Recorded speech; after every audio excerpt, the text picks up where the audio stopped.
So hello everyone, তোমরা সবাই কেমন আছো? আশা করছি তোমরা সবাই খুব ভালো আছো আর আমিও খুবই ভালো আছি। তো আজকের ব্লগটা কী নিয়ে তোমরা থাম্বনেল আর টাইটেল দেখে নিশ্চয়ই বুঝে গেছো, আমাদের দার্জিলিং ট্রিপের একটা ভিডিও। আর এটা ছিল আমাদের ব্যাগ প্যাকিং করার দিনকার একটা ক্লিপ নিয়েছিলাম। এখানে আমি, আমার মা আর দাদা ছিল, ব্যাগ প্যাকিং করছিলাম। আর আমার মুখ দেখে বুঝতে পারবে আমি কতটা খুশি। আর এখান থেকে আমাদের দার্জিলিংয়ের যাত্রা শুরু হয়। আমরা চলে যাই রায়গঞ্জ স্টেশনে। সেখান থেকে বিকালের ট্রেনটা ধরে আমরা শিলিগুড়ি যাই। তারপর শিলিগুড়িতে নাইট স্টে করে আমরা পরের দিন সকালে দার্জিলিংয়ের পথে রওনা দিই। যেহেতু রায়গঞ্জ থেকে শিলিগুড়ি যেতে প্রায় 5 ঘন্টা লাগে, আর সেদিন তো আমরা 5:30 আই থিঙ্ক এরকম টাইমে ট্রেনে উঠেছিলাম। 12টা বেজে গিয়েছিলো, এত বোর হচ্ছিলাম। তো আমি বাবার সাইডে উঠেছিলাম আর দাদা মার সাইডে। তো কিছু কিছু ক্লিপ নিয়েছি, আমি ভাবলাম একটু মজাই করা যাক, ক্লিপ নেওয়া যাক। আর এখান থেকে মেইনলি আমাদের দার্জিলিংয়ের যে যাত্রা সেটা শুরু হয়। আমরা সকাল প্রায় 5টার সময় উঠি। সেদিন খুবই বৃষ্টি হচ্ছিল আর মন আমার ভেঙে যায় তখনই যে দার্জিলিংয়ে গিয়ে আমি কাঞ্চনজঙ্ঘা দেখতে পারবো না, আর আমরা দেখতেও পারিনি। যাই হোক, তো আমরা 6টার সময় বেরিয়ে পড়ি শিলিগুড়ি স্টেশনে যাওয়ার জন্য। আর সেখান থেকে আমরা বাস ধরি। বাস ধরে আমরা দার্জিলিংয়ের উদ্দেশ্যে রওনা দিই। আর এখান থেকে আমাদের দার্জিলিং ভ্রমণের যে মেইন, সেটা শুরু হয় এইখান থেকেই। আর এটা সত্যি কথা যে শিলিগুড়ি থেকে দার্জিলিং যাওয়ার পথে রাস্তায় কখনো ঘুমাতে হয় না, তাহলে এই যে এত সুন্দর সুন্দর দৃশ্য সেটা তুমি মিস করে যাবে। আর সেটা সত্যিই বলার মতো। ক্যামেরায় অতটা বোঝা যাচ্ছে না, কুয়াশা কুয়াশা দেখাচ্ছে, কিন্তু চোখ মানে নিজে থেকে মানে সামনে দাঁড়িয়ে থেকে একটু বেশিই ভালো লাগছিল। কিছু পাহাড়ের কোলে বাড়ি, মানে অনেকে বলে যে পাহাড়ের রাস্তা খুব হয়, যাওয়ার সময় ভয় লাগে, কিন্তু আমাদের ভয়ই লাগেনি, মানে কিছুই ফিল হয়নি। আর দার্জিলিং যাওয়ার পথে আমাদের গাড়িটা একটা জায়গায় থেমেছিল। জায়গাটার নাম আমার ঠিক মনে পড়ছে না। আর এখানে এই জংলি ফুলগুলো ছিল। জংলি ফুল হলেও কি বেশ সুন্দর ফুলগুলো। তো এখানে দাঁড়িয়ে আমরা ম্যাগি খেয়েছিলাম আর চারপাশটার একটু ক্লিপ নিয়েছিলাম। এরপরে যাওয়ার পথের কিছু কিছু ক্লিপ রয়েছে, ভাবলাম সেটাও অ্যাড করে দিই। অবশেষে 3 ঘন্টা জার্নির পর আমরা দার্জিলিংয়ে এসে পৌঁছে। এখানে আমি আর আমার মা যে আমাদের ব্যাগ সেগুলো নিয়ে দাঁড়িয়েছিলাম, আর দাদা আর বাবা গিয়েছিল হোটেল দেখতে। তো 2-3টে হোটেল দেখার পর আমাদের হোটেল পছন্দ হয়, আর আমরা একদম বাস স্ট্যান্ডের সামনেই হোটেল নিয়েছিলাম। সবাই তো মল রোডের সামনে নেয়, বাট আমরা বাস স্ট্যান্ডের সামনেই নিয়েছিলাম। হোটেলটার নাম তিস্তা আই থিঙ্ক এরকম কিছু ছিল। আর ওটা ছিল হোটেলের যে রিসেপশন সেখানকার কেমন। আর এটা আমাদের যে রুমটা ছিল এটা ছিল ডাবল বেডের রুম, আর ঘরে অ্যাটাচ বাথরুম ছিল, তার সাথে আয়না ছিল। বেশ ভালোই ছিল এই আর কি। আর আমরা সাথে কিছু খাবার নিয়ে গেছিলাম, তো দেখলাম যে প্যাকেটগুলো সব ফুলে গিয়েছে। আমি জানতাম এরকম ফুলে, আর সেটা দেখলামও যে হয়। আর এখান থেকে আমাদের দার্জিলিং এক্সপ্লোর করা শুরু হয়। এটা ছিল আমাদের প্রথম দিন, আর এটা ছিল আমার আউটফিট। আমি একটা জ্যাকেটও পরে নিয়েছিলাম, কারণ বাইরে খুবই ঠান্ডা ছিল, বৃষ্টি পড়ছিল। আর আমরা ছাতা নিয়ে গিয়েছিলাম, ছাতা নিয়েই পুরো দার্জিলিং ঘুরেছি, কারণ দার্জিলিংয়ের ওয়েদারের কোনো ঠিকই থাকে না। আমাদের দার্জিলিং সাইট সিইং করা শুরু হয় রোপওয়ে থেকে। প্রায় আধা ঘন্টা ওয়েট করার পর আমরা রোপওয়েতে উঠে যাই। আর রোপওয়েতে রুল হলো 6জন উঠতে পারবে। আমরা ছিলাম 4জন, তো আমাদের সাথে আরও 2জনকে উঠায়, তারা স্বামী স্ত্রী ছিল। তো রোপওয়ের যে ভিউটা বেশ ভালো ছিল, নিচে সমস্তটাই চা বাগান। এই রোপওয়েটা নিয়ে যায় হলো আমাদের রঙ্গিত ভ্যালিতে, টি গার্ডেন, রঙ্গিত ভ্যালি টি গার্ডেনে নিয়ে যায়। সেই টি গার্ডেনটা খুবই সুন্দর, উপর থেকে দেখলেই বোঝা যায় খুব সুন্দর।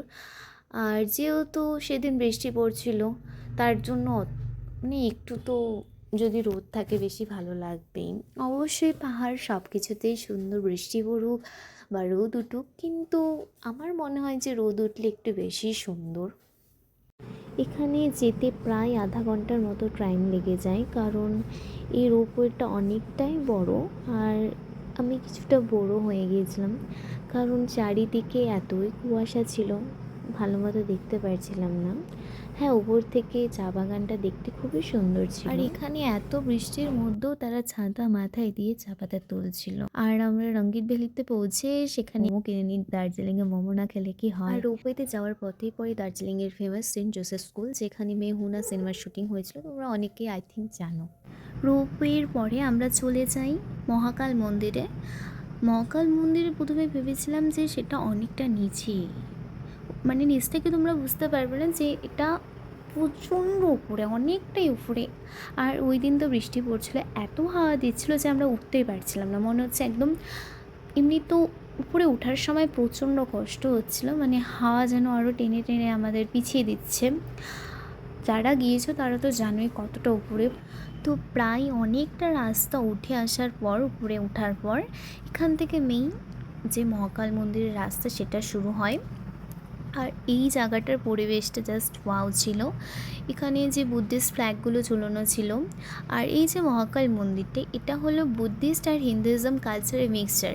কারণ এখানে এই যে বুদ্ধিস্ট ফ্ল্যাগগুলো তো রয়েইছে, আর যে মন্দিরের প্যাটার্নটা সেটা অনেকটাই বুদ্ধিস্ট কালচারের মতো। বাট সেখানে মহাকাল মানে শিব ঠাকুর আর কালী ঠাকুর রয়েছে। আর মহাকাল মন্দিরের উপরে ওঠার আগে এখানে অনেক বাঁদর বসে থাকে। আর এই বান্দরটা দেখো কীভাবে চাল খাচ্ছে। এরপরে আমরা সেদিনই মল রোডটা ঘুরেছিলাম আর মার্কেটটাও ঘুরেছিলাম, কিন্তু এত বৃষ্টি পড়ছিল যে আর কোনো ক্লিপ নেওয়া হয়নি। আর এখান থেকে আমাদের সেকেন্ড ডে সাইট সিইং শুরু হয়। আমাদের সময় দেওয়া ছিল ভোর 4টের সময়, কিন্তু আমাদের রেডি হতে হতে বেরোতে 4:30 বেজে যায়। তো আমরা রেডি হয়ে তারপরে চলে আসি। আমাদের নিয়ে আসা হয় সেন্ট্রাল ভিউ পয়েন্টে। সেই জায়গাটা আমার খুবই ভালো লেগেছে পার্সোনালি। যতগুলো দার্জিলিংয়ে জায়গা দেখেছি তার মধ্যে আমার সবচেয়ে ফেভারিট এই জায়গাটাই লেগেছে। তো সেখানে থাকার পর আমরা সেখান থেকে টাইগার হিলে যাই। যদিও সেদিন সূর্য খুব একটা ওঠেনি, দেখতে পেলে ওইটুকুনি বেরিয়েছিল, খুব ভালো আমরা দেখতে পাইনি সূর্যোদয়ও। আর কাঞ্চনজঙ্ঘা তো দেখা যায়নি, একটু আকাশটা পরিষ্কার হয়েছিল এই জায়গাটাই, তার জন্যই ভালো লেগেছে। কারণ একটু আকাশটা পরিষ্কার হয়েছিল, তখনই আমরা এই জায়গাটাই ছিলাম। তারপরে তো সময়ের সাথে সাথে আবার পুরো দিক একদম মেঘে ঢেকে নেয়।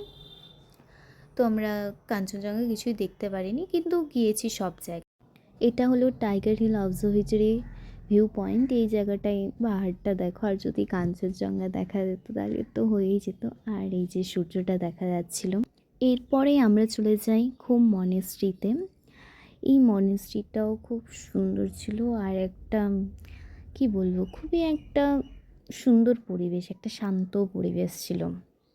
আমরা যখন যাই তখন সেখানে তাদের হয়তো সেটা প্রেয়ার টাইম ছিল বা কিছু, তো তাদের যেই সংটা প্লে করে প্রেয়ার করে থাকে তারা সেটা করছিল। আর শুনতে জাস্ট খুবই ভালো লাগছিল, মনে হচ্ছিল মানে একটা শান্তির পরিবেশ ওই জায়গাটায় ছিল। আর ওখানে তো তোমরা জানোই যে বড় যে বুদ্ধের মূর্তিটা সেটা রয়েছে। আমি সেখানকার ভিতরের ক্লিপ নিইনি, কারণ একটা পবিত্র জায়গার সেখানে সবসময় সাইলেন্স বজায় রাখা উচিত। আমি ছবি তুলেছিলাম জাস্ট, আর বাইরেরটার ভিডিও করেছিলাম। ঘুম মনেস্ট্রির পরে আমরা চলে যাই বাতাসিয়া লুপে। টয় ট্রেন এখানে তোমরা অনেকেই জানো যে এসে থামে এখানে। আর এখানে তো ড্রেস পাওয়া যায়, যে পাহাড়ি ড্রেসগুলো, আমরা সেখানে পাহাড়ি ড্রেস পরেছিলাম। আর এখানে যাওয়ার পরেই বৃষ্টি শুরু হয়ে যায় কিছুক্ষণ পর থেকে, তারপরে তো চারিদিকে একদম মেঘে ঢেকে নেয়। এখানে আমরা টয় ট্রেনের জন্য প্রায় অনেকক্ষণই অপেক্ষা করেছিলাম, কিন্তু দেখতে পাইনি। যেহেতু আমরা সেদিনই ব্যাক করব, তার জন্য আমরা বেশিক্ষণ সব জায়গায় টাইম দিতে পারিনি। আর এখানে আকাশ পরিষ্কার থাকলে কাঞ্চনজঙ্ঘা দেখা যায়, কিন্তু বললামই সেদিন যেহেতু একদম আকাশের অবস্থা ভালো ছিল না, তার জন্য আমরা কাঞ্চনজঙ্ঘা দেখতে পারিনি।